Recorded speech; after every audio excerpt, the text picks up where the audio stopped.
goalpost and I don't know what happened. Man, did you hit a curb? Be honest.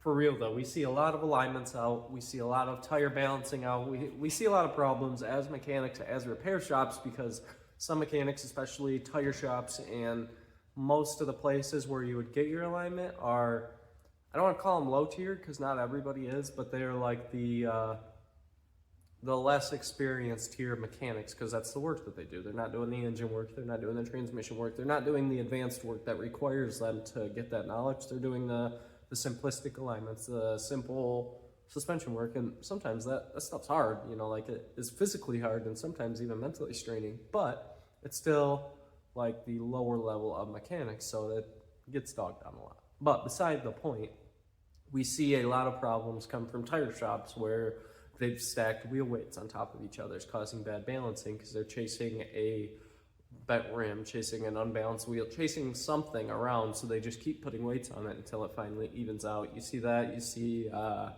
alignments that are off because people hit curbs, you see alignments that are off because they weren't set right in the first place, you see alignments that are off because suspension parts go bad, you see a lot of different issues as far as the driveline, the poles, my car does this, that, or the other when I'm driving it. That is one of top 4 most common repairs that any mechanic will do, especially as a younger mechanic like myself, because we don't know the engine stuff. I mean, like I do now, and I'm learning it now, and I'm getting better at it, and that's where I try to push myself into and propel myself into, but it's hard to do this stuff. It's hard to do the advanced mechanics, and if you aren't serious about learning it, then you just never will. But there we go.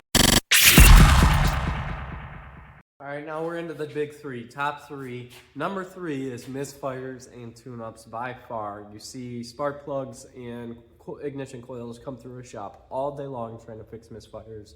They're very, very common because a misfire is just, it's a code telling you that your engine is not doing something right. So like most misfires are a code specifically because you have a cylinder that isn't firing the amount of times that it's supposed to, or a piston that's not combusting as many times as it's supposed to inside the cylinder, right? That's what a misfire is.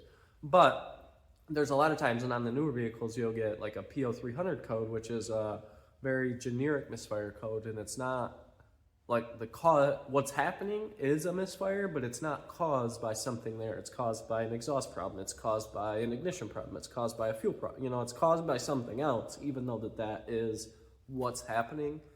That misfire can be caused by many different things, so they're common because a lot of different parts on vehicles fail.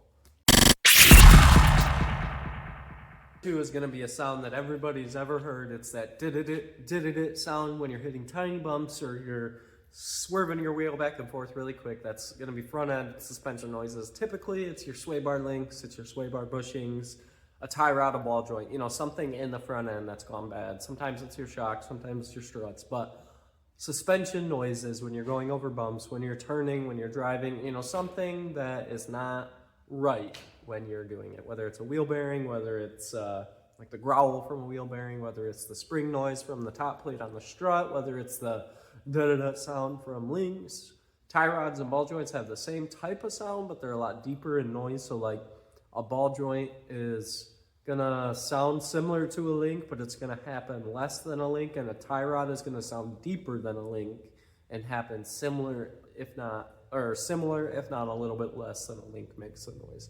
The link's the worst. Like if it is constant, just da-da-da-da-da-da-da, no matter what you do, it's typically a sway bar link. So they're very, very small, and they are like used to control body movement, so they are put in use with very, very little motion of your. The most common thing that I see come into the shop, and thankfully we have service writers that for the most part negate that for us because they test drive first, but it's the irreplicable noise, the noise that you cannot replace. So like a customer comes in, it's typically an elderly customer, they say, my car did this, I heard it, and now I can't get it to do it again, can you fix it? Well, as a mechanic, if we can't get it to do it again, I can't fix it. I don't know what it's doing, I don't know what's wrong, it's working properly when it gets to me. So that is definitely the most common that I see. You see it most of the time with the elderly because younger people, A, don't have a lot of money, and B, don't want to fix their car.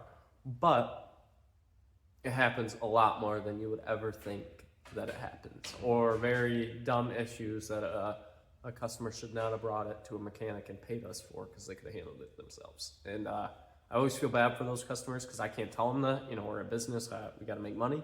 But it is, if your car is driving great and it's making one noise every 100,000 miles, you've only heard it once, you didn't realize it was probably a fluke, and it was probably just something wrong happening that only happened once. Unless it's going to happen over and over and over again and you can replicate it, it's generally not a bad part.